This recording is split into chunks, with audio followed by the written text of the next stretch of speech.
irmãos? Amém. Saudade dos irmãos na paz do Senhor. Amém. Graças a Deus, graças a Deus. Vamos abrir as nossas Bíblias em 2 Coríntios. Estamos estudando essa carta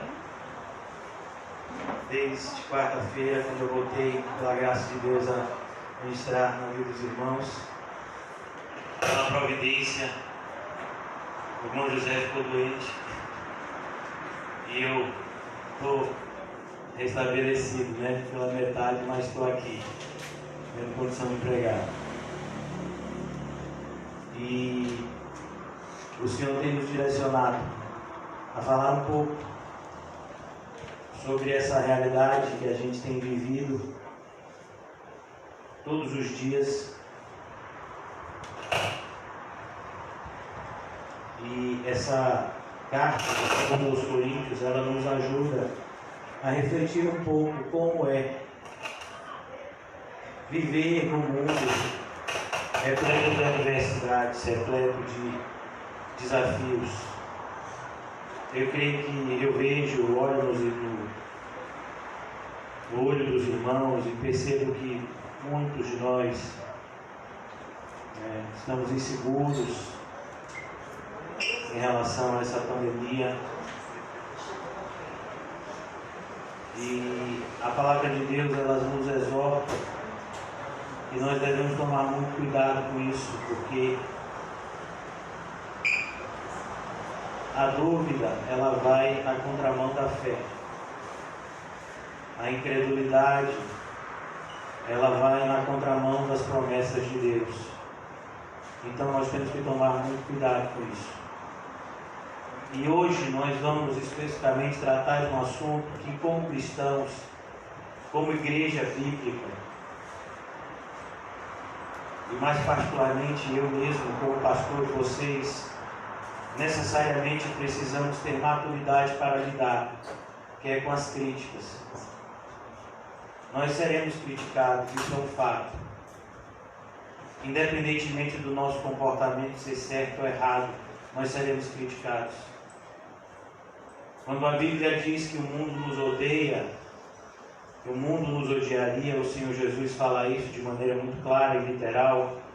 Ele está incluindo justamente esse processo de perseguição em meio a críticas. E muitos de vocês sabem que determinadas palavras ferem muito mais do que um ato de violência física. Na igreja não é diferente. Na igreja muitas vezes nós vemos pessoas que deveriam estar motivando as outras, sendo usadas pelo mal para desmotivá-las. Lá em Hebreus capítulo 10, versículo 25, diz que a nossa reunião aqui, os propósitos centrais de estarmos aqui reunidos é justamente nos estimular ao amor e às boas obras. E às vezes nós percebemos que diante de um ambiente de igreja há não um estímulo, mas um desestímulo ao amor e às boas obras. E essa passagem que vai aqui de 2 Coríntios capítulo 12, 2 Coríntios capítulo 1, versículo 12, até o capítulo 2, versículo 4, Paulo está justamente abrindo o seu coração e lidando com as inúmeras críticas que haviam surgido contra ele na igreja de Coríntios. Vocês já estão versados, eu já tenho repetido desde quarta-feira, quarta, quinta, sexta, ontem foi sábado, nós tratamos também dessa carta no comecinho, depois falamos a respeito da oração, mas tratamos também, o pano de fundo dessa carta é justamente o relacionamento que o apóstolo Paulo tem com a igreja de Coríntios, um relacionamento muito íntimo, muito profundo, onde o apóstolo Paulo passa por um processo de rejeição e de oposição por alguns irmãos, mas ele insiste nessa luta pastoral pela igreja, e a igreja se arrepende, mas a igreja ainda precisava, como todos nós, estamos em constante conserto, estamos constantemente sendo transformados de glória em glória. Essa é a natureza do cristão. uma natureza de constante mutação. Estamos sendo transformados para nos tornarmos cada dia mais, pelo poder do Espírito Santo, pela palavra de Deus, parecidos com Cristo. Então o apóstolo Paulo, a partir desse versículo 12 aqui, ele começa a se defender. Infelizmente, às vezes é necessário, defender determinados pontos que nós, como cristãos, estamos vivendo e estamos estimulando as pessoas a viver da mesma forma. E isso, com certeza, vai nos ajudar muito a lidar com esse momento da pandemia. Nós vemos dois opostos. Eu, particularmente, estou sempre andando. Ontem eu visitei o irmão José, que está de Covid. O irmão Quinho recebeu o resultado ontem também, que estava logo após o culto. Eu estava com o irmão Quinho, só estava eu e ele na igreja, a gente estava fechando as coisas, e aí chegou uma mensagem para o irmão Quinho, está lá: você está de Covid. Olha que mensagem boa. E aí, mas foi maravilhoso, porque eu levei o irmão Quinho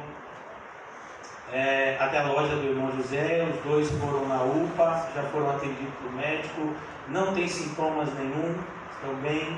Então, tudo que eles precisam é respeitar o repouso, o distanciamento de 7 dias, no caso do irmão Quinho tinha escrito lá 7 dias, para que ele possa voltar aos afazeres normais da vida dele.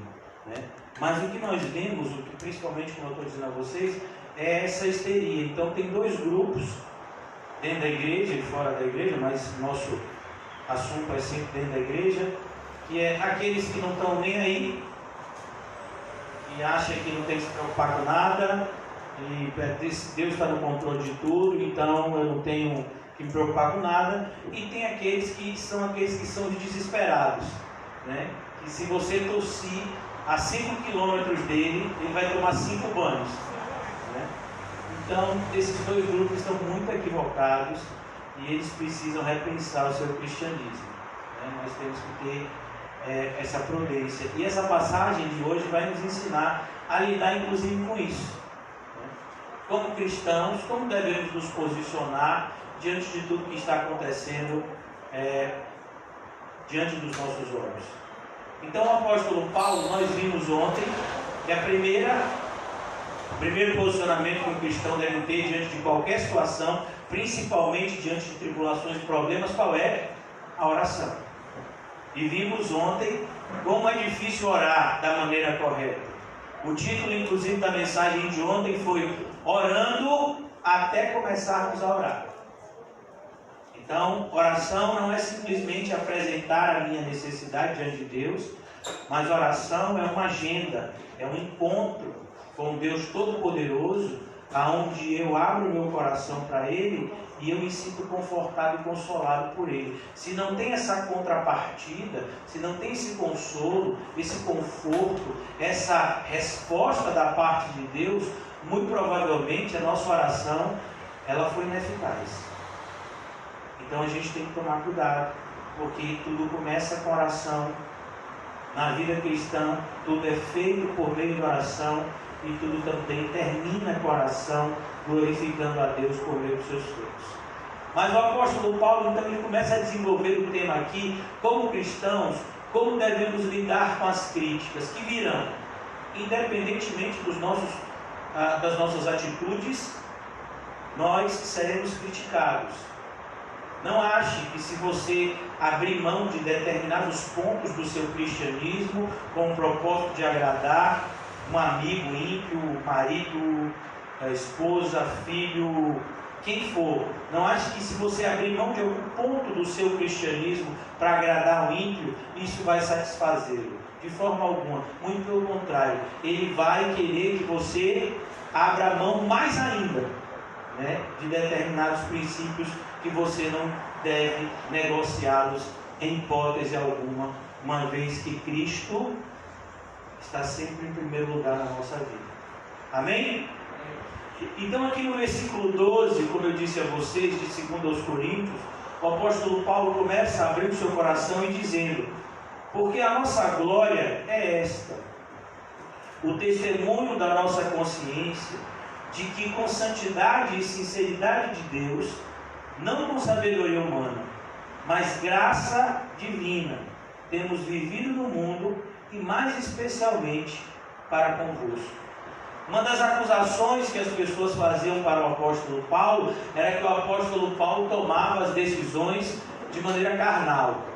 Aqui mesmo a gente vai ver qual é o problema. O problema aqui foi uma mudança na agenda do apóstolo Paulo.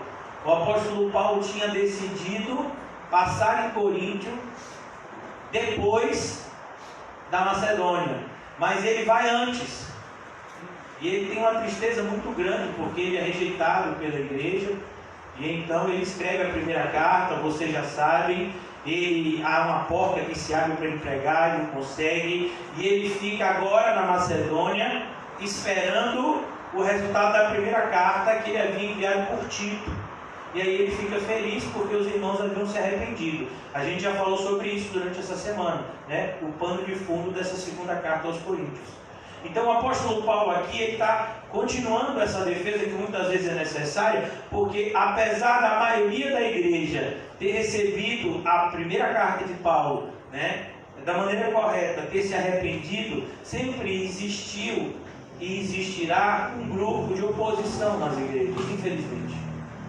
Se levantarão contra verdades claras das Escrituras e muitas vezes contra direcionamentos que Deus concede à liderança da congregação local. Então aqui Paulo ele diz, a nossa glória, a ideia de glória, irmãos, é a ideia daquilo que nos embeleza, daquilo que traz alegria para a gente, daquilo que de alguma forma é uma propaganda para mim. Então Paulo diz, a nossa glória é esta. Paulo diz, eu não tenho glórias humanas. Minha glória não é riqueza, não é reconhecimento humano, não é aplauso, não é multidões me seguindo, não, mas é o testemunho da nossa consciência. Paulo diz, eu tenho a minha consciência em paz. E a consciência aqui é importante você entender.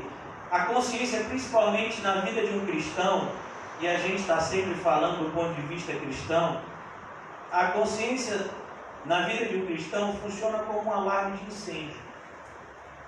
Às vezes a gente está tão desligado das coisas espirituais e a gente toma determinados comportamentos que não são cristãos e de repente a nossa consciência dá um alarme. Meu Deus, eu fiz isso. Meu Deus, eu estou pensando dessa forma. Então, essa é a consciência de um cristão. Infelizmente, existem pessoas que estão na igreja cristã que não têm uma consciência, ou que têm a consciência, como a Bíblia diz, cauterizada. O que é uma consciência cauterizada? É uma consciência que perdeu a sensibilidade. Então, a consciência é esse presente que Deus nos dá. Porque o Senhor sabe o quão falho nós somos. Muitas vezes somos negligentes, quando deveríamos ser diligentes. Então ele nos dá esse presente, a consciência, que é esse alarme. Quando a gente faz alguma coisa, quando a gente deixa de fazer alguma coisa, tem esse alarme. Meu Deus, eu fiz isso, ou eu não fiz isso. Então Paulo diz, no caso dele, a minha consciência está em paz. Eu estou fazendo tudo aquilo que Deus tem mandado eu fazer. E aí eu quero perguntar para vocês nessa manhã, na qualidade de cristãos. É uma pergunta, todas as perguntas que eu fizer para vocês essa manhã, são perguntas que eu quero que vocês respondam internamente. E quero que vocês pensem nelas durante o dia de hoje. A consciência de vocês está em paz? Sua consciência está em paz? Você tem feito tudo aquilo que o Espírito Santo de Deus tem te direcionado a fazer? Ou existem determinadas coisas que você, por medo ou por qualquer outro motivo, tem deixado de praticar?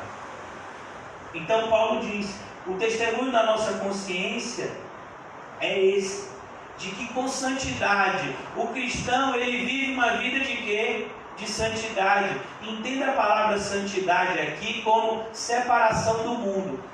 Existem muitas aplicações da palavra santo, santidade, e sempre a ideia é essa, de de separação. Então, Paulo diz, nós como cristãos temos a nossa consciência em paz porque vivemos uma vida de separação. Nós não temos o nosso padrão de acordo com o mundo. Não é o mundo que vai dizer o que eu faço ou deixo de fazer. O meu comportamento não é pautado por aquilo que o mundo determina. O meu comportamento é pautado, em primeiro lugar, pela minha comunhão com Deus por meio do Espírito Santo, baseado na sua santa palavra. As minhas atitudes provêm de Deus. As minhas atitudes são atitudes de quem foi regenerado, e como nós falamos ontem, na oração que nós chamamos de oração sacerdotal do Pai Nosso, que Jesus nos ensina, venha o teu reino. As minhas atitudes são baseadas nesse reino celestial, ao qual eu já faço parte. Ainda que não esteja vivendo nesse reino de maneira física, eu já faço parte dele de maneira espiritual. Eu estou caminhando cada dia mais para adentrar nesse reino que eu já faço parte. Então ele diz, o cristão, ele vive uma vida de santidade. E ele vai usar uma palavra aqui, irmãos, uma palavra bem peculiar do idioma grego, que é a palavra sinceridade. A palavra sinceridade significa um objeto que pode ser exposto à luz. Ele pode ser exposto à luz. Existiam muitos objetos que você não podia expor à luz, porque senão as imperfeições iriam aparecer, e aí você, de repente, ia ter prejuízo na venda daquele objeto, ou iria perder alguma coisa. E a ideia de sinceridade é algo que pode ser exposto à luz. É algo que é como ele está dizendo, eu não tenho nada a esconder. Eu não vivo uma vida dupla. Eu não vivo uma vida na igreja e uma vida fora da igreja. Eu sou a mesma pessoa. E todo cristão, irmãos, ele precisa pensar nisso. Porque se ele vive uma vida dupla, ele não é cristão. Se você tem um comportamento na igreja, se você tem um comportamento em casa, se você tem um comportamento no trabalho, se você tem um outro comportamento quando está diante de um determinado grupo, você precisa repensar a sua vida. Porque nós devemos ser a mesma pessoa diante de todos os grupos. Nós somos a luz do mundo e o sal da terra, e isso deve ser vivido por nós em todos os ambientes. Então, se eu tenho vivido de uma forma em determinado ambiente e de outra forma em outro ambiente, eu preciso repensar o meu cristianismo. Paulo está dizendo que no caso dele, não era assim que ele vivia. Ele vivia primeiro com santidade, a ideia de separação do mundo, e ele diz com sinceridade, a ideia aqui de uma pessoa que é a mesma pessoa. Paulo está falando aqui principalmente essa acusação, de que Paulo tinha duas palavras. Paulo diz, não, eu só tenho uma. E aquilo que eu falo na presença de Deus. E garanto aquilo que eu falo, porque eu não tenho interesse algum de ter duas caras. Então ele diz de que com santidade e sinceridade em Deus, não com sabedoria humana. E a ideia aqui é, vocês sabem que a cidade de Corinto ficava na Grécia, e que a Grécia é o berço da filosofia, aonde surge todo esse poder de argumentação humana, de poder falar a respeito de determinados assuntos. O que é a vida? Qual o significado da vida? Qual o significado da felicidade? Qual o significado, da palavra família? A ideia de filosofia é justamente a ideia de você buscar esses significados profundos acerca de determinados assuntos da vida. Assuntos da vida. E Paulo está nesse lugar onde a filosofia era uma espécie de religião. E Paulo diz, eu não uso sabedoria humana. Não estou aqui para concorrer com os filósofos. A minha metodologia é outra. Eu sou usado pelo Espírito Santo. E tudo aquilo que eu faço pelo poder de Deus e não por poderes ou sabedoria humana. Nós, como cristãos, precisamos entender isso. Como é que a gente vai vencer a pandemia? Com o poder de Deus ou com a sabedoria humana? Me diga. Muitos cristãos estão em cima do muro, infelizmente. Eu não sei se você já leu o Salmo de número 126, se eu não me engano. Mas em vão vigia o sentinela, se Deus não guarda a cidade. Meu irmão, deixa eu lhe dizer uma coisa com muita sinceridade. Você pode usar máscara, você pode dormir numa banheira de álcool em gel. Se você tiver que pegar o Covid, você vai pegar. Eu não estou dizendo que você não use máscara, está todo mundo aqui de máscara, eu mesmo estava de máscara, eu nem preciso, porque como eu já tive o Covid, eu nem transmito e nem corro o risco de pegar mais, né? Do ponto de vista médico, eu sou imune, mas muitas vezes eu uso a máscara para não escandalizar determinados irmãos. Apesar de fazer mal para mim, porque eu estou com pneumonia e quando eu uso a máscara eu não respiro direito. Mas eu uso para não escandalizar determinados irmãos fracos na fé. Mas o fato de você usar esses elementos não vai impedir de forma alguma que, se você tiver que pegar, você pegue. Isso é um fato. Irmãos, vocês acham, eu estive internado no hospital, aqui nós temos irmãos na área de saúde, e a médica mesmo que me tratou, a infectologista que me deu alta, ela disse: eu peguei. E você acha que como infectologista ela não sabia os cuidados que ela deveria tomar? Você acha que ela não tomou todos os cuidados possíveis para que ela não pegasse? Mas ela pegou. O que eu quero dizer para vocês, irmãos, é que você e eu, nesse momento, nós precisamos ter muita paciência e confiança em Deus. Faça as coisas por fé, não por desespero. Ah, não, fulano saiu, o resultado dele está Covid, eu tive contato com ele, meu Deus! Gente, rapaz, é doido? Por que esse desespero? Então, tome muito cuidado, irmãos, porque como cristãos, aqui Paulo diz, nós somos pessoas santas e sinceras. Santas e separadas, nós somos separados. Nossas atitudes, você vai usar sua máscara, você vai fazer a higiene das suas mãos, do seu olho, do seu corpo, o que você quiser, mas você vai fazer isso por fé, não por desespero. Você vai fazer isso orando, não confiando na sabedoria humana. É assim que o cristão faz as coisas. Então Paulo deixa de maneira muito clara aqui, não com sabedoria humana, mas na graça divina temos vivido no mundo. A gente tem vivido no mundo pela graça divina. Deixa eu dizer a vocês uma coisa muito séria, né? Eu não gosto muito de tratar desse assunto, mas a gente tem que tratar. Você acha que só mata Covid? A única doença no mundo que mata é Covid? É isso? A gente está aqui orando já há alguns meses. O nosso pequenino Dylan, que está com câncer, começou essa semana a sua quimioterapia. E câncer não mata, não? Se dependesse dos médicos, a irmã Rosana já tinha morrido há uns 3 anos. E tantas outras coisas que matam. Criminalidade mata. Acidente de carro mata. Guerras ao redor do mundo matam. Catástrofes ao redor do mundo matam. Doenças cardíacas. Mas parece, sabe, que o mundo, e infelizmente tem invadido a igreja, tem deixado as pessoas em um estado de histeria. E deixa eu dizer uma coisa muito sincera, irmãos, independentemente das críticas que possam surgir contra mim, né?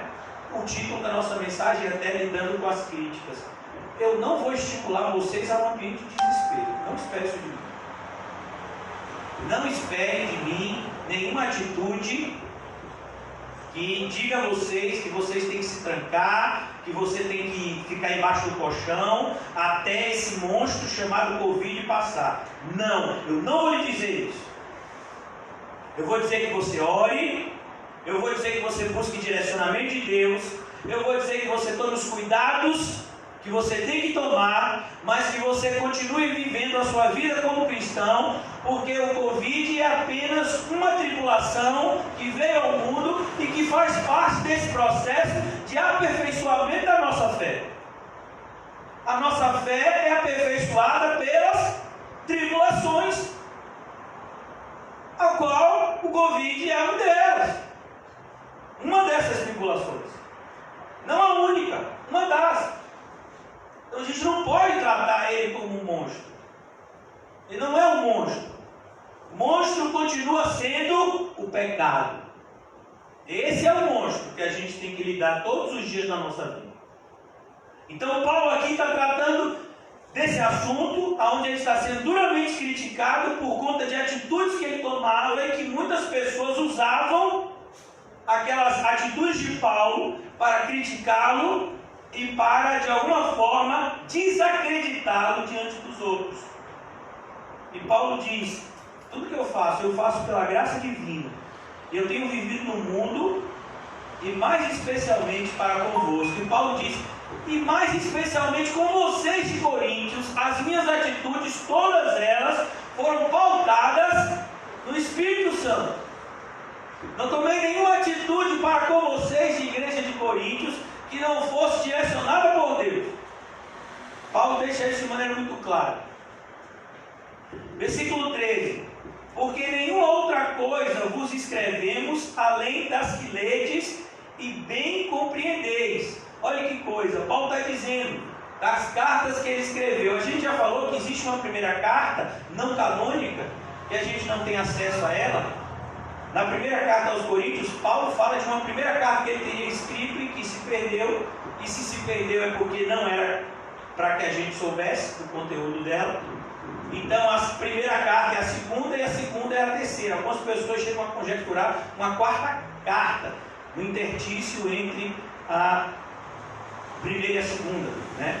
Mas a gente sabe que no mínimo houve 3 cartas. Uma dessas se perdeu, a primeira delas. Então, quando lemos primeiro aos Coríntios, na verdade é a segunda carta que Paulo teria escrito aos Coríntios. E aqui essa carta terceira, essa segunda carta aos Coríntios já é uma terceira carta que Paulo teria escrito, a primeira se perdeu. Então Paulo ele se comunicava com as igrejas por meio de carta, e ele diz aqui: porque de nenhuma outra coisa vos escrevemos, além da que ledes e bem compreendeis. Paulo tinha esse hábito de deixar as coisas claras. Uma das coisas que o inimigo aproveita é quando nós deixamos as coisas subentendidas. Não, meu irmão, você está chateado com alguém? Chega na pessoa e diz: ó, estou chateado. Aconteceu isso, isso e isso, e eu não... É tão bom quando a gente é honesto um com o outro. A gente não pode dar... A Bíblia diz: não deis lugar ao diabo. E o diabo aproveita justamente essas brechas. Quando a gente deixa as coisas, né, subentendidas. Não, as coisas na igreja tem que ser tudo bem claro, né? Tem que estar tudo bem claro. Não, mas o nosso ponto de vista é esse, a gente anda dessa forma, a atitude da gente é essa. Ah, eu não sabia. Você pode até dizer que você não sabia, mas a gente deixou bem claro desde o começo que a atitude era essa. Então ele diz: eu sempre deixei tudo bem claro. E ele diz: espero que compreendereis de todo. Ele diz: e eu espero que vocês continuem compreendendo de maneira muito clara aquilo que eu transmito a vocês. Uma das coisas que a gente percebe hoje em dia é que os filósofos, os grandes eruditos da atualidade, esses coaches, essas pessoas que lotam os púlpitos, eles buscam sempre ser os mais obscuros possíveis, né? Você pode falar uma linguagem assim que ninguém entende. As pessoas acham bonito isso, né? Como cristão, não. Como cristão, se você é um pregador da palavra de Deus, até você como cristão, um divisor da sua fé com o seu próximo, seja claro. A pessoa pergunta: vem cá, quem não tem Jesus vai para o inferno? Vai! Opa, que negócio negócio é esse aí assim? Na lata? Na lata. Mas não tem uma hipótese assim de uma pessoa que não conhece Jesus, mas que é uma pessoa boa. Não tem ninguém que é bom. Agora você já está dizendo que eu não sou bom? Estou dizendo. Então tudo como cristão tem que ser bem claro, irmão. A gente não está aqui para jogar para a plateia. A gente está aqui para fazer de tudo para com todos, para, se possível, salvar alguns. E isso para a glória de Deus. Então Paulo diz: espero que compreendereis de todo. Versículo 14. Como também já em parte vos compreendestes. Ou seja, Paulo, quando ele está escrevendo essa segunda carta, ele já teve o quê? Uma resposta de Tito em relação à recepção dos coríntios da primeira carta. Eles receberam aquela primeira carta, receberam de uma maneira correta. A maioria da igreja havia se arrependido, havia dado de fato atenção ao que Paulo escreveu na primeira carta aos coríntios. E ele diz: como também já em parte vos compreendestes, que somos a vossa glória. Paulo diz: olha, vocês, em vez de ficarem criticando aquilo que a gente faz, vocês deviam estar se alegrando. Quando Paulo diz nós somos a vossa glória, Paulo está dizendo, porque foi pelo nosso intermédio que o Evangelho chegou até vocês. Você já imaginou?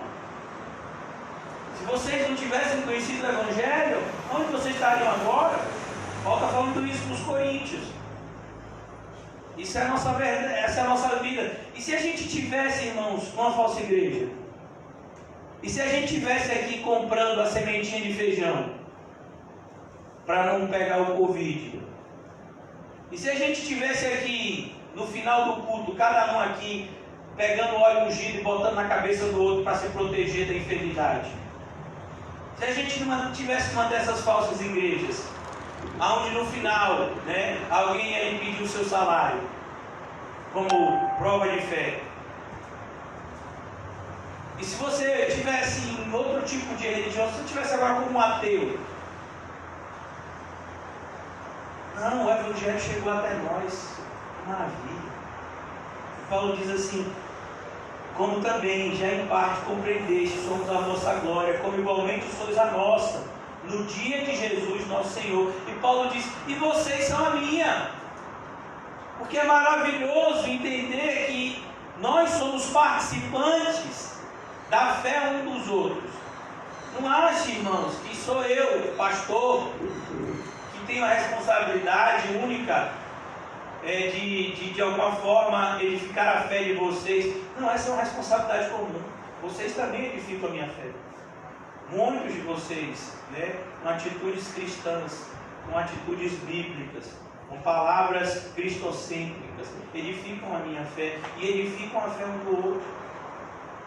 Então ele está dizendo, no dia, que dia de Jesus? O dia com D maiúsculo. Que dia é esse? O dia do nosso encontro, irmãos. Está marcado já. Eu achei que eu ia me encontrar com Jesus há 2 semanas atrás, mas adiaram. Eu não sei por quanto tempo, mas deram uma adiada. Eu achei que eu já estava batendo já na porta. Senhor, deixa eu entrar.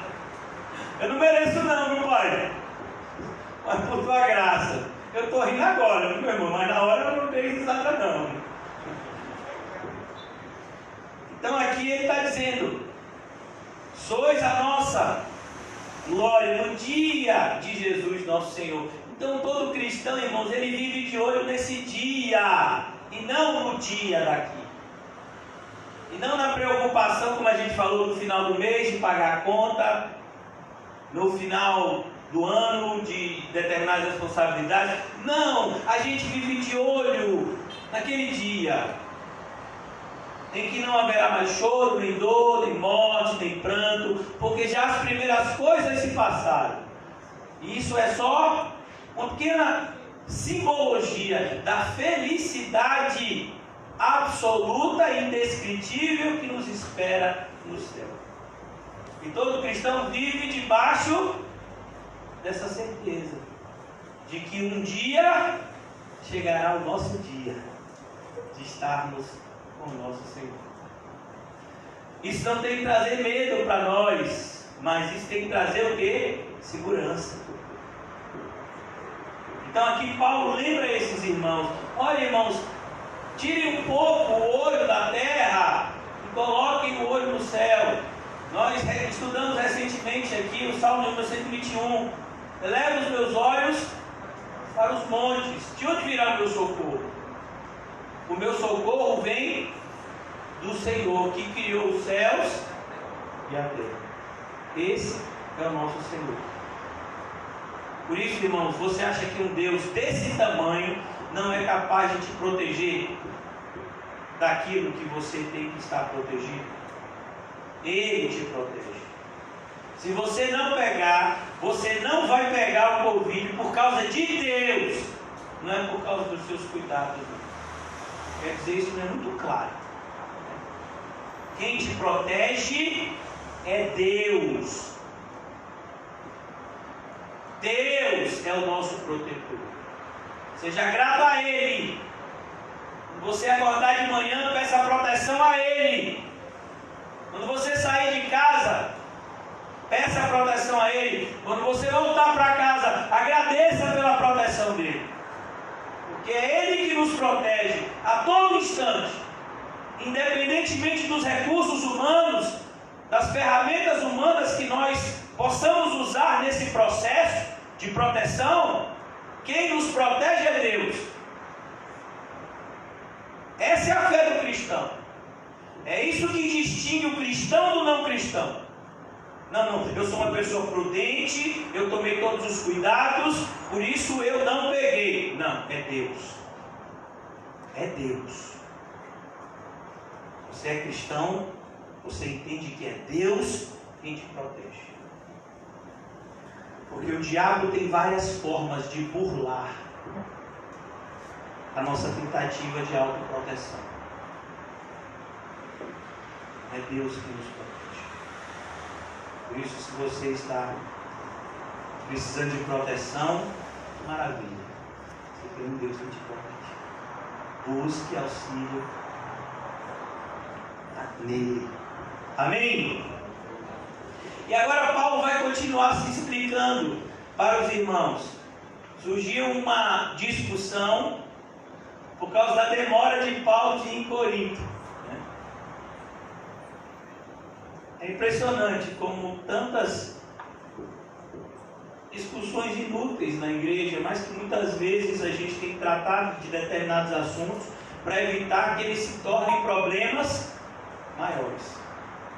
E Paulo está fazendo isso aqui. Então ele diz, versículo 15: com esta confiança resolvi ir primeiro encontrar-me com vocês, para que tivesseis um segundo benefício. Paulo está explicando aquilo que eu disse a vocês, que ele iria para Macedônia, mas ele toma a atitude de ir primeiro se encontrar com os irmãos em Corinto. Por quê, irmãos? Olha, é importante que a gente entenda que como cristãos, as nossas atitudes não devem ser mais pautadas nas nossas próprias escolhas, mas devem ser pautadas na nossa vida de oração. Por exemplo, eu posso dizer para os irmãos: eu creio que eu devo ficar aqui com vocês durante um mês, aqui pregando o Evangelho, e de repente eu estou orando e o Senhor diz: eu quero que você vá amanhã em Serra Grande, e você vai pregar lá naquela praça, que é o seu nome, que tem uma igreja lá, Paulo de Neve, né? E você vai pregar lá durante a semana inteira, em cima de um carro de som que eu já organizei. Vão tentar te apedrejar, mas o irmão Calmon vai com você e ele vai garantir a segurança. Mas pastor, o senhor não disse que ia ficar com a gente o mês todo? Rapaz, eu achava. Mas aí eu orei e Deus me deu esse direcionamento agora. Então, a gente tem que entender que quem manda na nossa vida é quem? É Deus. E que às vezes Ele muda determinados planos que a gente traçou. Não tem problema você traçar plano. Você faz o seu projeto, essa semana eu quero fazer isso e isso, mas nunca se esqueça de colocar lá embaixo: se Deus quiser, Deus permitir, porque Deus pode mudar tudo. Por exemplo, irmãos, quando eu fiquei doente, Os irmãos sabem, terça-feira eu fui fazer a filmagem do irmão José. E eu estava me sentindo mal, achando que era sinusite. Eu sempre tive problema de rinite, sinusite. E aí eu tinha tido comigo, né? Não, hoje, quando sair do culto, eu vou tentar ir no médico, numa emergência, porque eu estava me sentindo mal já há alguns dias. Mas eu não fazia a mínima ideia que eu corria o risco de ter pego o Covid. Não tinha ideia. E quando eu cheguei no hospital, a febre já estava 40, já fizeram um exame lá, que o rapaz botou um cotonete que fez cócega no meu cérebro. Aquele exame não é de Deus. E aí, no outro dia já estava lá, né? Fez a tomografia e eu já saí do hospital. Eu não tinha o resultado, porque o resultado demora, mas pela minha tomografia deu para ver que o meu pulmão estava bastante comprometido e que a tomografia era uma tomografia característica de quem estava com um Covid em estado avançado, né? Eu fui para casa, fiquei em isolamento, mas acho que um dia ou dois em casa eu precisei ser internado e fiquei internado durante 3 dias no hospital em estado um pouco grave, né? Eu não projetei isso. Quando eu fui fazer a filmagem na terça-feira, eu achava que eu estaria aqui na quarta-feira com vocês. Mas eu fiquei afastado durante quase 14 dias ou mais, né? Eu não fiz os cálculos ao certo. 2 semanas, né? Eu pensava que eu só ia voltar a pregar hoje, olha que coisa. Estava, né, fazendo um projeto, tinha até conversado com minha irmã. E eu ia voltar a pregar hoje por conta, né, que eu ainda estou me recuperando de uma pneumonia. Fazendo tratamento de 3 meses. E quando foi na quarta-feira, ou foi na terça? Foi na terça, não foi? Que a irmã Cláudia deu a notícia, o irmão José falou até ontem. Que a irmã Cláudia falou sorrindo. Eu disse, eu não entendi nada. E a irmã me ligou e disse, você está de Covid? E ela falou sorrindo, pastor. Eu digo, isso aqui que ela falasse chorando, né? Então eu já me programei, porque para que eu voltasse a pregar na quarta-feira. O irmão José teve que entrar, como ele está em isolamento, né? O bichinho está lá, tão bonitinho, só crescendo. Eles disseram para ele, pastor, disseram que chikungunya tira fome, e disseram que esse negócio do Covid tira fome, mas comigo eu tenho mais apetite. Ontem eu recebi uma encomenda, eu fui levar para ele um açaí de morango. E ele comeu legal. Ele só foi no posto médico com um quilo depois do açaí. Ele disse, ó pastor, peraí, com ordem de decência, vamos comer aqui primeiro açaí. Então, a gente percebe, irmãos, que Deus está no controle de tudo. Então a gente tem que ter confiança. Sabe? Tem algumas pessoas, no meu caso, por exemplo, no caso do pai do irmão José, que está lá internado, a gente tem orado pela melhora dele, ele vai melhorar sim, em nome de Jesus. Alguns casos são mais graves, mas a maioria não é. Eu creio que o irmão Fábio pegou, não foi, meu filho? Ficou em isolamento, está bem, a família dele também. E aí tem que parar com esse desespero, irmão. Agora veja, pastor, outro dia, você vai visitar José? Mas José está de Covid. Ele disse, não visitar, quem vai visitar? O irmão Marcelo visitou ele. A gente vai deixar o irmão lá sozinho, precisando de ajuda? O irmão Quinho foi diagnosticado. E aí, pastor, você vai botar o irmão Quinho no seu carro de Covid? Eu digo, eu vou botar ele aonde? Quem é que vai levar ele? Quem é que vai ajudar ele? Mas pastor,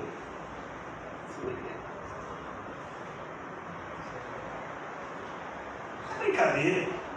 Rock dele também foi aquilo. Mas todo mundo já teve. Agora está todo mundo criando coragem para dizer que tem, né? Porque na hora que a pessoa tem, a pessoa fica até com medo de dizer, porque trata a gente como se fosse leproso, né? E puta de Covid. Graças a Deus, irmãos, a maioria das pessoas não tem sintomas graves. Infelizmente, algumas pessoas têm, precisam de tratamento médico. Mas graças a Deus a gente está numa cidade que tem esse suporte. Né? Deus é tão misericordioso com a gente. Então, Para de desespero. Em nome de Jesus. Vamos começar a ajudar as pessoas, em vez de tentar se autoproteger. Vamos se doar mais. É isso que é ser cristão. Enquanto está todo mundo se escondendo, o cristão está dizendo: aqui, estou aqui, quem precisa de ajuda? Você ajuda? Vou ajudar.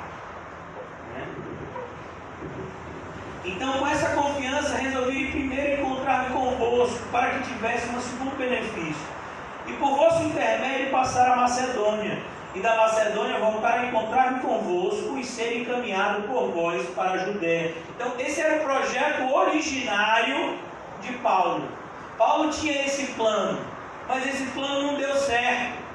E pelo fato de Paulo não ter feito exatamente como ele havia projetado e dito aos irmãos, o pessoal começou a dizer: ih, rapaz, esse negócio desse Paulo aí, não é bom confiar nele, esse Paulo não cumpre o que fala.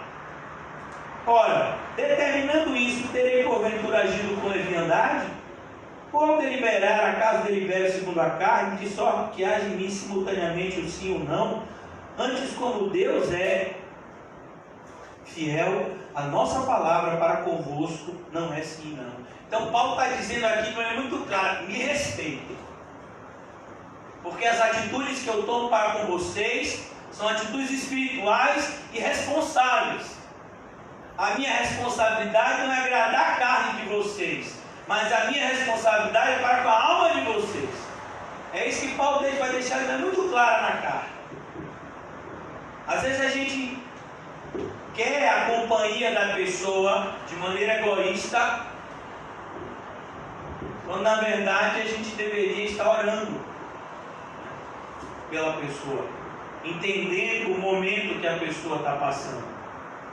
No caso de Paulo aqui.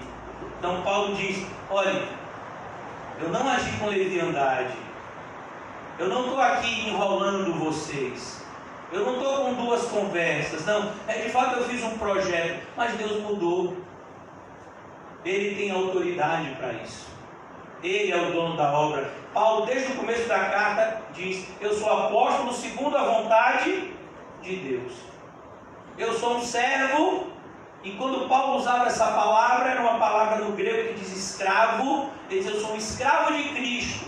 Eu vou aonde Cristo manda, eu falo o que Cristo manda eu falar, eu faço o que Cristo manda eu fazer.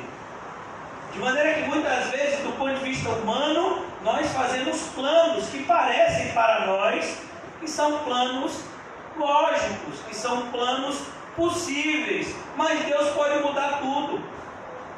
E a gente tem que ter essa capacidade e essa responsabilidade espiritual de dizer para as pessoas e dizer isso: Deus mudou e eu vou fazer a vontade de Deus. Me perdoe, mas eu vou fazer a vontade de Deus. Independente do que você pense de mim. É o que Paulo está dizendo aqui. Versículo 18. Antes, como Deus é fiel, a nossa palavra para convosco não é sim não.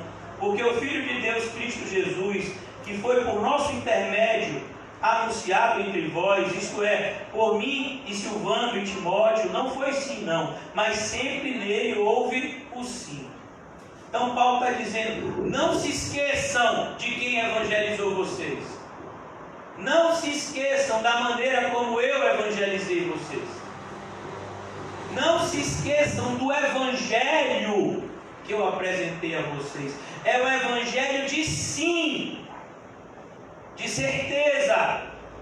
É o evangelho de absolutos e não de incertezas.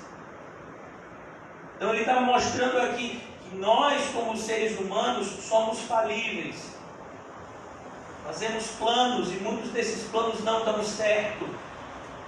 Mas quando Deus traça um propósito para o seu povo, ou para o seu filho, para um dos seus filhos, nenhum dos seus planos pode ser frustrado. É o que está escrito lá no livro de Jó.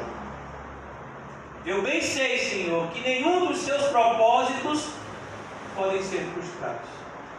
Então o cristão, ele vive dessa forma. Embora ele ainda esteja no mundo, ele ainda tem que fazer cálculos humanos ele ainda tem que fazer muitas vezes a agenda humana. Vocês aqui, a maioria de vocês que trabalham, que tem algum compromisso durante a semana, você anota lá: terça-feira eu tenho que estar em tal lugar, quarta-feira eu tenho que estar em tal lugar, tal hora. Você está traçando, isso faz parte da natureza humana.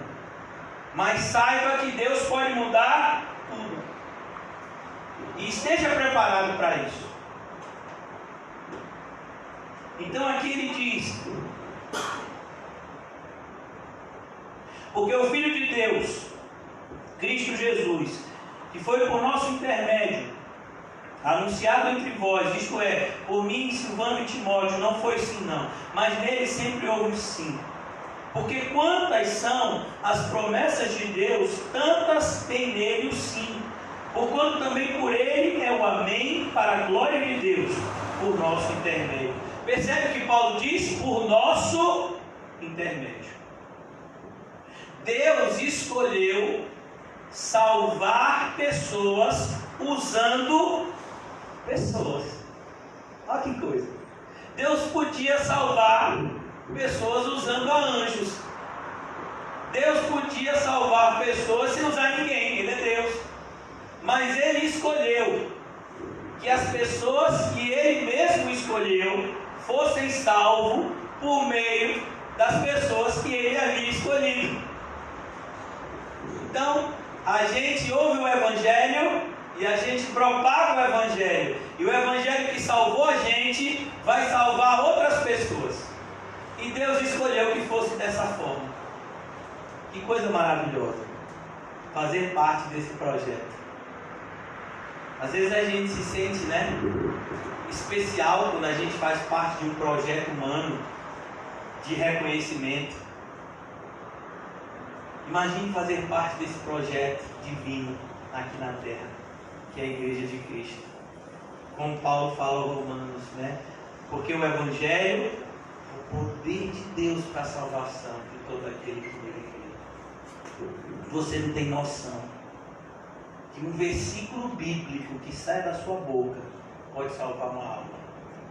Às vezes a gente acha que é na nossa persuasão, na nossa força. Existem tantos, olha irmãos, eu já estudei algumas coisas na área teológica. Existem tantas fórmulas que os teólogos e que as igrejas desenvolvem como evangelismo. Sabe qual é a forma que a Bíblia diz que você tem que evangelizar?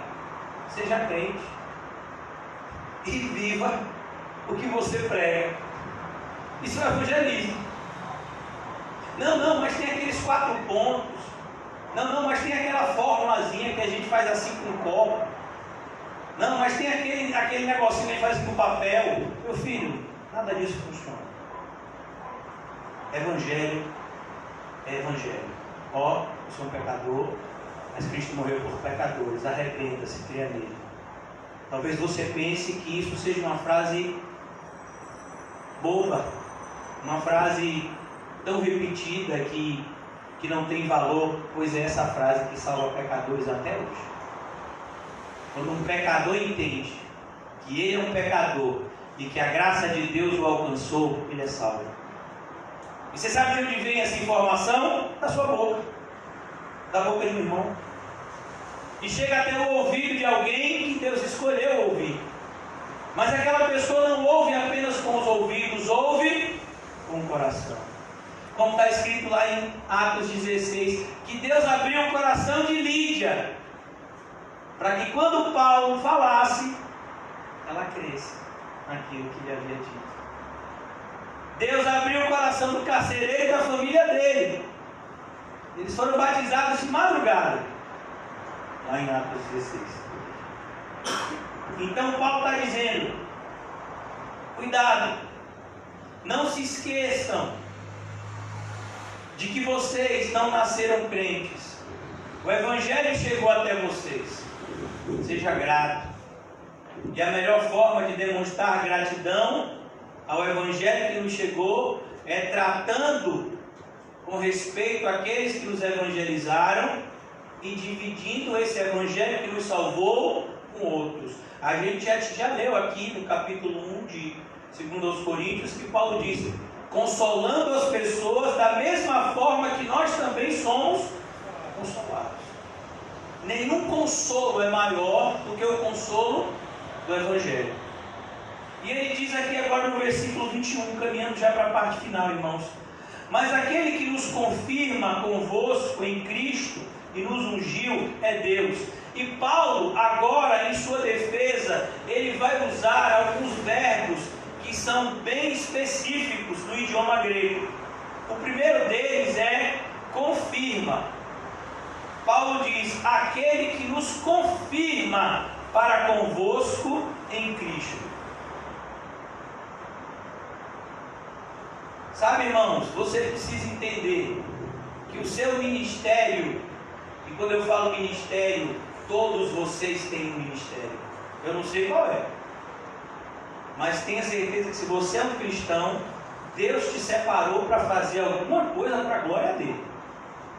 Eu não sei o que é, mas você tem que descobrir isso, e tem que ser o mais rápido possível. Quem confirma isso é Deus. É como, por exemplo, irmãos, quando você é parado em uma blitz. O que faz você parar em uma blitz? Você olha e você vê um carro da polícia, e você vê policiais fardados, e você vê muitas vezes a identificação deles, né, que eles têm. Então você para. Como um policial às vezes civil ou uma autoridade, ele pega a carteira e diz: eu vou entrar aqui porque, como um advogado, por exemplo, entrando no estabelecimento penal, não é qualquer pessoa que pode entrar no estabelecimento penal, mas o advogado chegar lá e diz: eu vou visitar aqui um preso aqui minha carteira. A ideia de confirmar é exatamente essa ideia de que Deus, Ele entregou a você uma responsabilidade que você deve cumprir. Não é somente um privilégio, é um privilégio ser filho de Deus e ser servo de Cristo, mas é também uma responsabilidade. Por isso ele diz: aquele que nos confirma para convosco em Cristo e nos ungiu é Deus. E a palavra ungir aqui, irmãos, é a palavra grega, se eu não me engano, crio. Existem duas palavras no grego nessa ideia de que são traduzidas como ungir. Existe um ungir no sentido visível, que era aquela unção que era feita nos reis e profetas e sacerdotes, onde se pegava óleo e derramava sobre a cabeça da pessoa. Mas essa unção aqui, esse verbo no grego, é uma unção invisível. É uma unção que não é perceptível por olhos naturais, mas que é sentida no mundo espiritual. É isso que significa o verbo no grego, é o verbo crio, se eu não me engano. Então ele diz: ele nos ungiu, foi Deus que nos ungiu. E a ideia de unção na Bíblia é sempre unção com um propósito específico para desempenhar uma função. Então, como eu disse a vocês, 3 classes de pessoas eram ungidas no Antigo Testamento: reis, sacerdotes e profetas. O rei tinha o objetivo de liderar o povo, civilmente falando. O sacerdote era aquele que intermediava o relacionamento entre Deus e o povo. E o profeta era aquele que trazia as mensagens de Deus para o seu povo. E essas pessoas eram ungidas para que desempenhassem as suas respectivas funções. Então o cristão, ele foi ungido. No momento da sua regeneração, você foi ungido espiritualmente, para que desempenhasse a função que você tem que desempenhar hoje.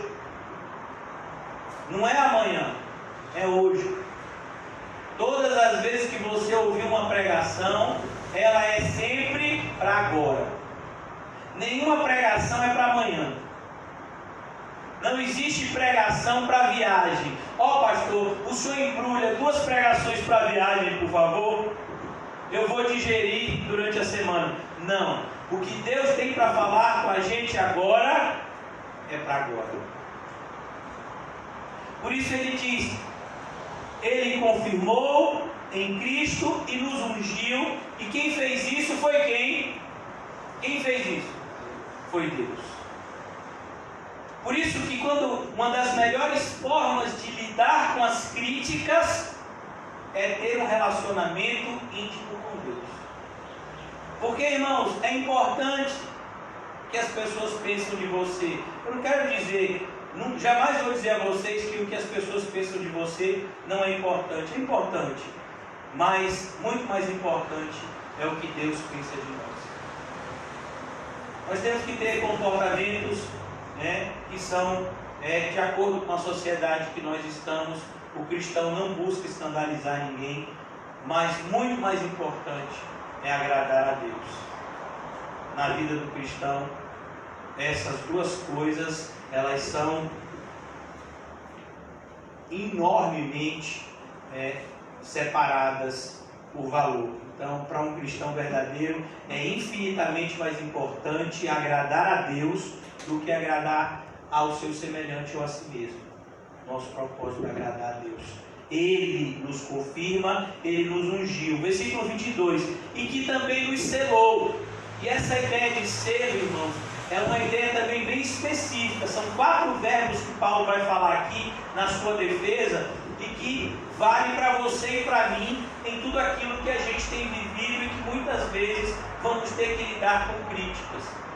A ideia de selo aqui tem uma ideia que a gente compreende aqui no Brasil, mas no original era a ideia de alguém que comprava a madeira e ele não tinha como transportar aquela madeira, e ele selava aquela madeira com o seu selo, para que depois viesse alguém, um representante dele, e transportasse aquilo que era dele, porque estava com o seu selo. A gente entende muito isso, quem tem fazenda. Quando uma pessoa compra um gado, o que é a primeira coisa que a pessoa faz? Faz o quê? Marca o gado. Como é que chama marcar o gado? Ferrar, né? Com o brasão que represente que aquele gado é seu. Não é assim que as pessoas fazem? Porque a ideia é essa. Essa é a ideia de selo. Mas a ideia de selo também, irmãos, é a ideia de carta. E de uma das características da carta é a inviolabilidade. Você já recebeu alguma carta do correio que estava aberta? Você já imaginou? Você está lá no seu prédio, aí você recebe uma carta de um parente do interior, aí o porteiro ou alguém diz: rapaz, você viu, seu parente melhorou. Mas como é que você sabe? Eu abri a carta, dei uma lida, e aí toma aqui. Já pensou que coisa boa? Ninguém quer abrir nossas dívidas, né? E dívida ninguém quer abrir para pagar. Então, a ideia aqui é essa ideia tríplice. Você é propriedade de Deus. Ele selou você no momento da sua regeneração.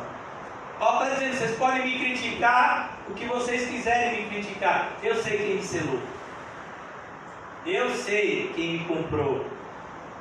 E Ele já botou o seu selo em mim. Eu pertenço a Ele. E Ele diz aqui essa última palavra. Eu falei para vocês 4 palavras aqui nessa defesa que Paulo usa: confirmar, ungir, selar, e ele usa uma palavra agora da economia, do linguajar da economia, que é a palavra penhor. Essa palavra penhor no grego é uma palavra bem específica, e a gente aqui conhece ela porque também é uma característica da nossa economia, que muitas vezes a gente não tem condição de comprar coisas à vista. E o que a gente faz? A gente parcela. E como é que você compra isso? O que vai celebrar esse contrato de compra e venda? A entrada. Então você vai comprar um apartamento, você vai comprar uma casa, você vai comprar uma moto, um carro, ou até uma bicicleta. O que você faz? Você dá uma entrada. E aqui, aquela entrada celebra o contrato de compra e venda. Muitas vezes na entrada já há uma transferência da posse, né? Algumas vezes não. Algumas vezes você precisa pagar determinadas prestações para que você possa ter direito à posse daquele objeto ou daquela coisa que você está comprando. Mas a ideia de penhor é justamente essa ideia de dar a entrada em alguma coisa. E Ele nos deu o penhor do Espírito, ou seja, Ele já deu a entrada. A gente tem o Espírito Santo em nós. Mas olha que coisa, irmãos. Por mais que você hoje, aqui nessa manhã, seja cheio do Espírito Santo, ainda é uma partezinha daquilo que a gente tem para receber lá no céu. Não é maravilhoso isso? É tão maravilhoso imaginar, irmãos, o céu e as promessas de Deus.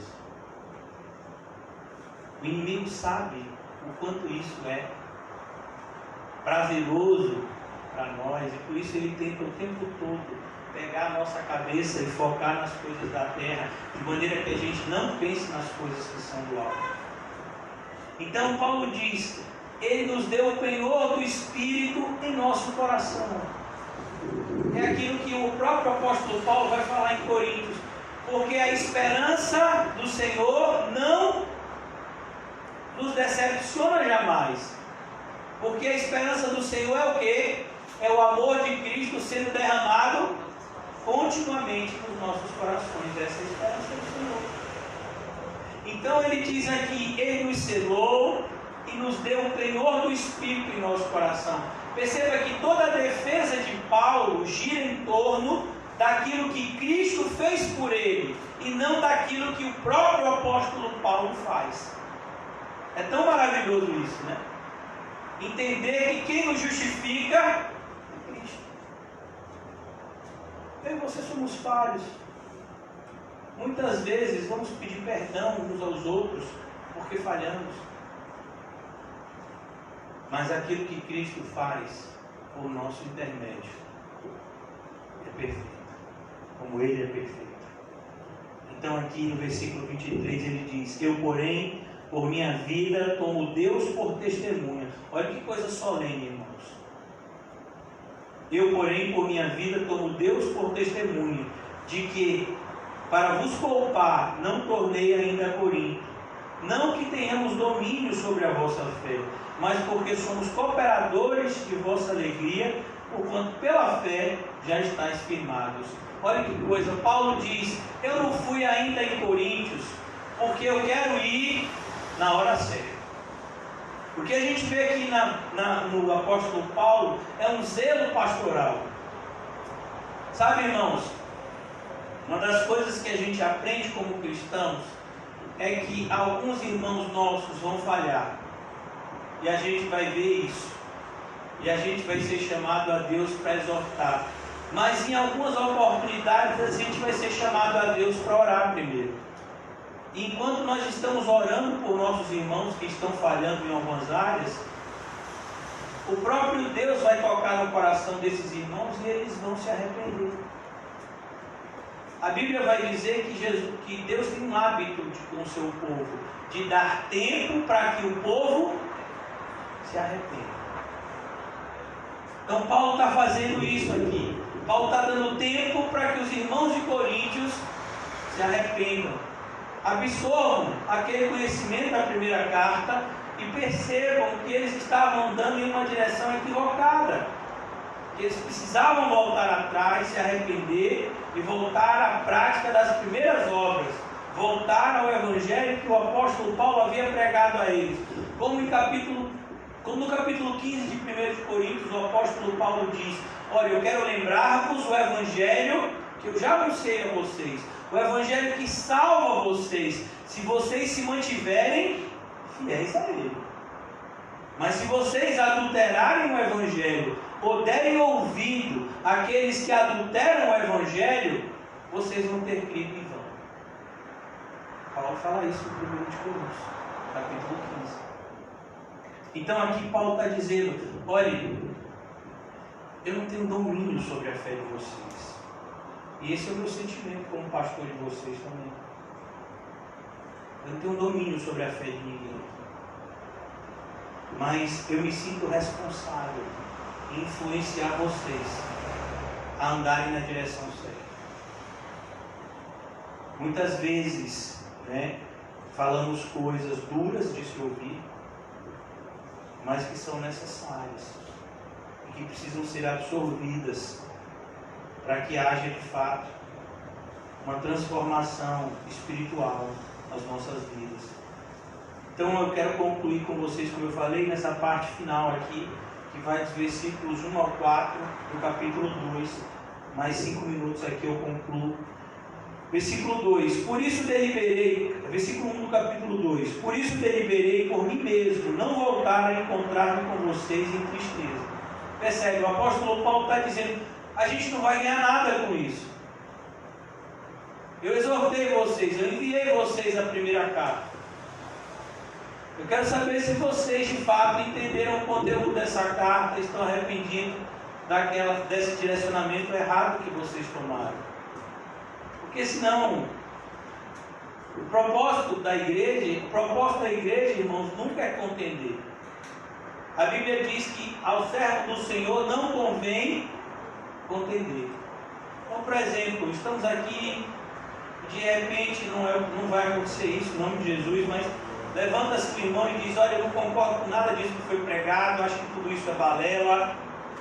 O meu propósito não vai ser discutir com esse irmão. Pô, irmão, se você pensa assim, eu fico triste, porque eu sei que aquilo que eu falei é verdade, mas eu só posso orar por você.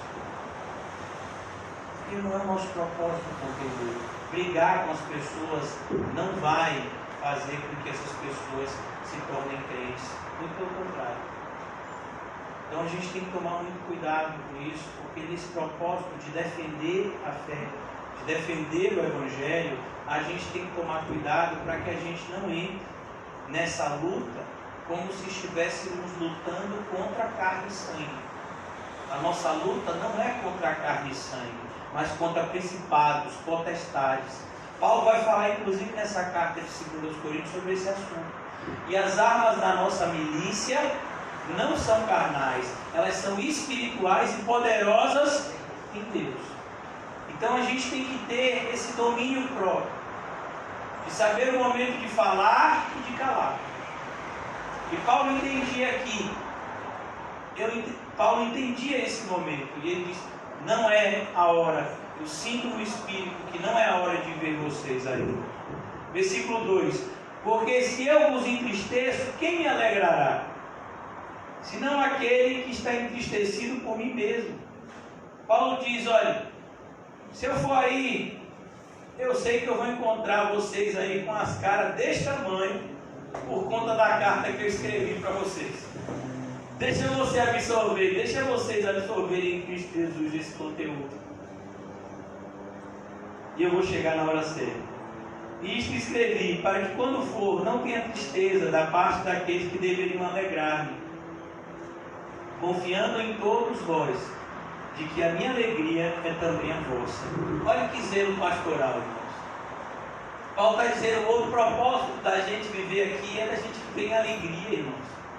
A Bíblia diz que até as tribulações vão produzir para a gente o quê? Alegria.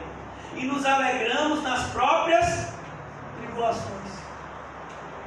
O ambiente da igreja, esse ambiente espiritual que a gente usufrui aqui, deve ser um momento especial na nossa semana, onde a gente se alegra, né? No momento a gente não troca abraços, mas a gente troca olhares, a gente troca, sabe, motivação, incentivo, palavras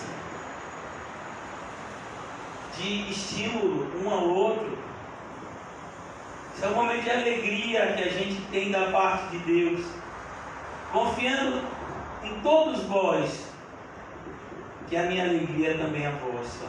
A ideia de Paulo é: nós estamos andando numa mesma direção, nós temos uma mesma bandeira. A gente tem que parar com isso de achar que um está contra o outro. A gente é do mesmo time. Vamos parar de bater cabeça. Toca a bola. Não é assim? Tem gente que... eu não sei jogar futebol, né? Mas tem aqueles jogadores que o pessoal chama, que prende a bola, né? Não sei como é que chama, né? E fica lá, que não toca a bola, mascarado, né? Que diz, né? Não, meu filho, tem que ter mascarado aqui não, aqui é todo mundo no toquinho. Vai tocando. Quem tem muito futebol é o Joane. Tem muito futebol. Um toquinho e a gente chega lá e faz o gol. E quando faz o gol, até o goleiro comemora. Mas o goleiro nem chuta, o goleiro defende. Você já viu? Eu acho engraçado, né? Você já viu o jogo de futebol, quando o time faz o gol, o goleiro fica lá comemorando, parecendo que foi ele que fez. O goleiro estava lá na trave, rapaz, não fez nada, nem tocou na bola. Mas ele comemora como se ele mesmo tivesse feito aquele gol. Por quê? Porque a gente é do mesmo time. Então é assim que a gente tem que agir, irmão. A gente é do mesmo time. Dylan fez a quimioterapia, ele está bem. Oh, aleluia! A gente comemora. A irmã Osana fez uns exames recentemente e os exames dela foram maravilhosos, deram resultados ótimos. Aleluia! O irmão José está de Covid, mas não tem nenhum sintoma, está bem, está só comendo, né? Bastante bichinho, vamos orar. Aleluia! A gente comemora, irmão. Tem tanta coisa para a gente comemorar. O papai de Marcelo está bem, voltou para casa já está até reclamando da comida, aleluia.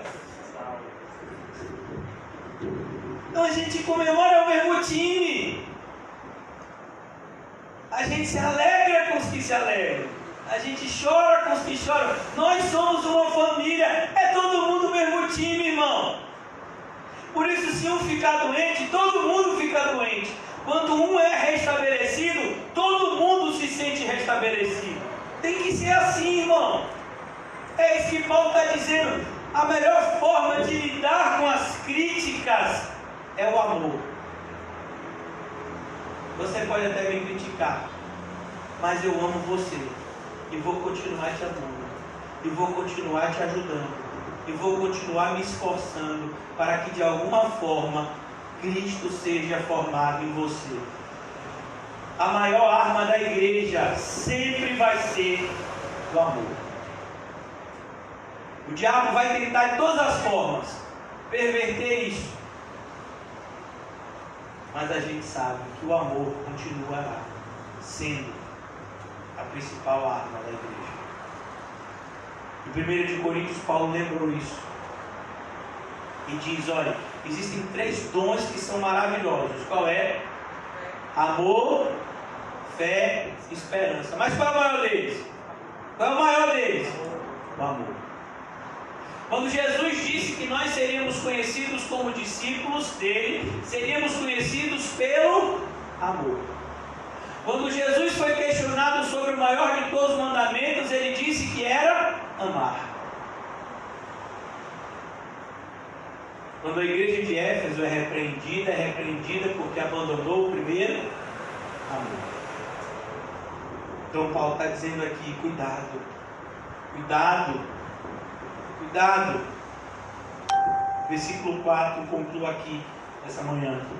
Porque no meio de muitos sofrimentos e angústias, de coração vos escrevi com muitas lágrimas. O que é que Paulo está dizendo aqui com essas palavras? Eu amo vocês. Vocês podem me desprezar. Vocês podem falar mal de mim. Vocês podem dar ouvidos aos falsos mestres. Mas eu amo vocês. E vou continuar lutando pela alma de vocês. É isso que Paulo está dizendo aqui. Porque no meio de muitos sofrimentos e angústias de coração vos escrevi. Paulo escreveu angustiado, ele amava esses irmãos, e ele sofreu muito em saber que eles estavam se desviando, com muitas lágrimas, não para que ficasseis entristecidos, mas para que conhecesseis o amor que vos consagro em grande medida. Eu concluo aqui nessa manhã. Eu pedi que os irmãos preparassem a ceia, fazendo a asepsia, né? Um irmão vai passar limpando a mão de todo mundo com álcool. Vamos fazer tudo com ordem e decência aqui, para que naquilo que falam mal de nós, fiquem envergonhados, né? E a gente vai ceiar. Mas olha que coisa linda, como é que Paulo termina essa sessão? Dizendo, eu amo vocês. Eu amo vocês. Tudo que eu fiz para que vocês entendessem que eu amo vocês. E quem ama, irmãos, repreende. Quem ama, aponta para a direção certa. Quem ama, trata da ferida. Sabe? Quem ama se importa, irmãos. Eu quero dizer para vocês que a experiência que eu tive, em grande medida... Obrigado, meu irmão, Deus abençoe. Estava com saudade. Obrigado. A experiência que eu tive, irmãos, eu espero poder transmitir de alguma forma para vocês. Alguns de vocês talvez tenham tido experiências parecidas. Existem momentos na nossa vida que é você e Deus, e mais ninguém. Você pode ser casado, você pode ter filhos, você pode ter pai, mãe, mas existem momentos na nossa vida, os momentos mais importantes da nossa vida é a gente e Deus. E é tão importante, irmãos, nesses momentos, a gente saber que Jesus nos ama e que nos concedeu uma família que nos ama também em Cristo Jesus. Uma família que vive com a gente aqui na terra, na igreja, e que viverá no céu com a gente. Por isso eu queria pedir a vocês que antes da ceia a gente se examinasse. Eu quero fazer uma pergunta, como eu disse a vocês, eu quero que vocês respondam no seu íntimo. Vocês amam os seus irmãos de igreja? Sabe, eu não quero constranger vocês de dizer, cada um olhe para o lado, olhe para o rosto do seu irmão. Eu quero constranger vocês essa manhã. Você já sabe quem está aqui na igreja, vocês sabem quem faz parte da nossa congregação. Você ama. Você se importa. É isso que a gente está celebrando aqui, irmãos. Paulo, inclusive, quando repreendeu em 1 Coríntios capítulo 11, quando ele fala da ceia do Senhor, ele estava dizendo que os irmãos estavam ceando da maneira errada. Eles estavam ceando, mas eles não estavam ceando em amor. Eles estavam ceando em acepção de pessoas. E ele diz, não é essa a forma certa de cear. Se a gente fizer isso, Deus vai nos corrigir. Por isso, irmãos, eu quero que você se pergunte, você de fato tem amado essas pessoas que Deus colocou na sua vida para amar? Eu quero te dizer, você não faz parte dessa congregação local por acaso. Nenhum de nós está aqui por acaso. Nós fazemos parte do corpo de Cristo. O corpo de Cristo é a igreja espalhada pelos 4 cantos do mundo. Mas o Senhor escolheu que congregássemos aqui. O Senhor escolheu que fôssemos irmãos uns dos outros aqui. De maneira que nós somos corresponsáveis uns dos outros, irmãos. Do mesmo jeito que há um privilégio de sermos filhos de Deus, há uma responsabilidade com os nossos irmãos. Nós vimos ontem na oração que Jesus nos ensina. Ele não diz, Pai meu que está no céu. Ele diz assim, Pai nosso.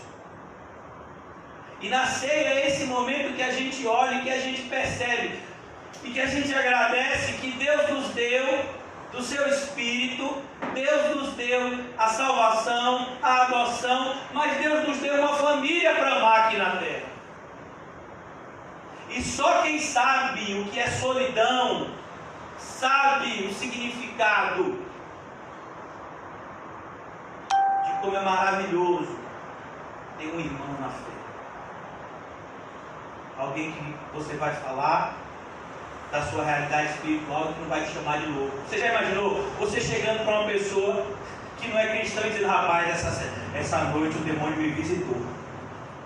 Eu tive uma noite daquela, rapaz, foi uma luta, o demônio falando, e eu assim. Rapaz, a pessoa vai dizer, eu tenho um psicólogo aqui, um psiquiatra, vou dar o número aqui para você, viu? Rapaz, olha, eu estou passando por essa luta, eu sou uma pessoa tão egoísta, eu sou uma pessoa tão egocêntrica. Se a pessoa olhar para você, rapaz, eu não quero mais andar com você não. Se você mesmo está dizendo que você é egoísta, egocêntrico, olha, corte aqui, ó. Eu sou mais seu amigo. Mas como cristão, você fala isso e o cristão, seu irmão, te entende. E eu também sou. egoísmo, contra o egocentrismo. Vamos lutar junto. Deus nos deu esse presente, irmãos, de pessoas que são como nós, andando no mesmo caminho. Claro que cada uma tem a sua individualidade, a sua diferença. O próprio Paulo vai dizer, nem todo mundo é olho, nem todo mundo é ouvido, cada um tem sua individualidade aqui. Mas mesmo nessa individualidade, o nosso DNA é igual.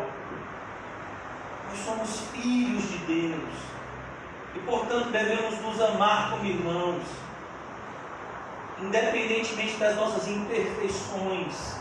Nós devemos nos entregar mais nesse amor de um para com os outros. É assim que Cristo vai ser glorificado na nossa vida. É assim que esse momento tem significado. De que adianta colocar esse pedaço de pão, tomar esse suco de uva, se de fato eu não sinto amor para com Cristo e para com aqueles que são de Cristo? Então que o Senhor nos ajude nessa manhã, irmãos, a termos o nosso coração cheio de amor. Começar do meu. Se tem uma coisa que a gente tem que dar muita atenção na nossa vida, é a quantidade de amor que a gente está carregando no coração. Não deixe chegar na reserva. Não deixe a raiz de amargura crescer e tentar matar o seu amor, mas permaneça nesse primeiro amor, aonde você olha até para aquele que te odeia e fala mal de você, e você diz, você pode me odiar, você pode falar mal de mim, mas eu amo você, e vou orar pela sua conversão, pela sua salvação. É esse tipo de amor espiritual que eu desejo para vocês e para mim nessa manhã, para que a gente possa cear da maneira correta. Amém? Comamos e escrevamos para a glória de Deus.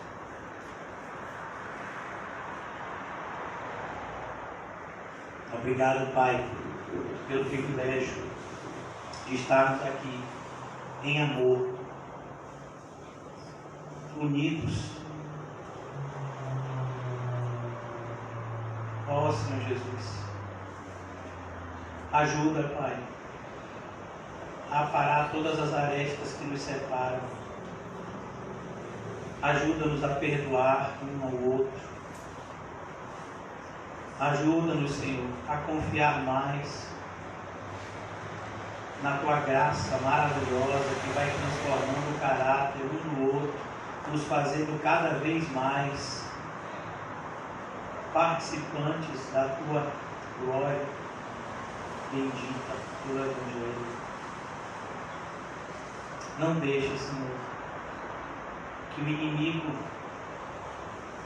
tenha vantagem sobre nós, que nos separe, mas que cada vez mais estejamos unidos em Cristo Jesus, por amor e em amor, fazendo a obra que o Senhor nos concedeu a fazer desde antes da fundação do mundo.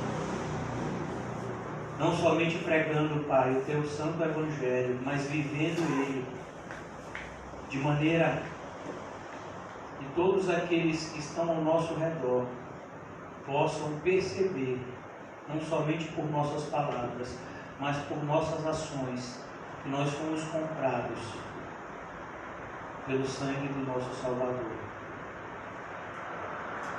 Ó Senhor Jesus, ajuda-nos cada vez mais, Senhor, a desenvolvermos um relacionamento pessoal e real contigo. Eu oro em favor dos meus irmãos que ainda não têm esse tipo de relacionamento. Que tudo isso mude na manhã de hoje, Senhor. O mundo espiritual é real, nós sabemos disso, Senhor. E sim o Teu auxílio. Nós facilmente seremos enganados pelos seres espirituais do mal. Por isso nos auxilia, Senhor, na nossa maneira de pensar. Que nós não venhamos, meu Deus, a pensar como o mundo pensa e nem agir como o mundo age, mas que nós tenhamos uma maneira de pensar e de agir em conformidade com a Tua palavra e com o Santo Espírito, que em nós vivifica cada uma das Suas palavras que estão nas Escrituras. Nessa manhã, mais uma vez, ó Pai, nós queremos apresentar a vida dos nossos irmãos que estão enfermos. Irmão Dylan, pequenino Dylan, os nossos irmãos César e Ilana, abençoa eles, Senhor, nesse momento difícil da quimioterapia de Dylan. Que o Senhor possa, meu Pai, conduzir esse momento como o Senhor tem sempre conduzido. A gente tem sempre visto a Tua mão, Senhor, sobre essa família, e glorificamos o Teu nome desde já, Senhor. Abençoa a vida da irmã Osana, tratamento dela contra o câncer lamentável. Ó Deus, oramos para que ela possa ser curada, para que em breve ela possa estar aqui conosco, como esteve no passado, se alegrando e nos alegrando. Ó Deus, oramos por nossos irmãos que estão com Covid, irmão José, irmão Quinho. Existem outros irmãos que talvez eu não saiba o nome aqui, mas o Senhor sabe, Pai, ajuda eles. Em especial oramos pelo pai do irmão José, seu José Bastos, que está internado, Senhor, já há alguns dias. Que o Senhor possa ajudar no restabelecimento da saúde deles. Oramos, Pai, pela saúde física dos nossos irmãos, mas oramos agora principalmente, Senhor, pela saúde espiritual do Teu povo, que somos nós. O Senhor sabe como nós estamos aqui nessa manhã, Deus. O Senhor nos sonda e nos conhece, sabe melhor do que nós mesmos como nós estamos aqui. Alguns se esfriando, alguns já estão gelados, outros ainda estão aquecidos. O Senhor sabe, meu Deus, da condição espiritual do Teu povo. Por isso nós oramos, Senhor, de maneira comunitária. Aviva a Tua obra, Senhor. Que todos nós aqui sejamos avivados, cheios do Teu Santo Espírito, para vivermos o Teu Evangelho durante essa semana que se inicia, Senhor. Eu oro, meu Deus, para que o Senhor nos ajude a vencer todo o medo por meio da fé. Que o Senhor nos ajude a vencer todo o egoísmo por meio do amor. De maneira que seja visível para todos que nós somos de Cristo. Que seja assim na nossa vida. Abençoa-nos, Senhor, com essa bênção de sermos parecidos com o nosso Salvador e Senhor Jesus Cristo. Em nome de Jesus. Amém e graças a Deus. Amém, irmãos? Saúdem-se mutuamente com um olhar santo. Amém? Respeitem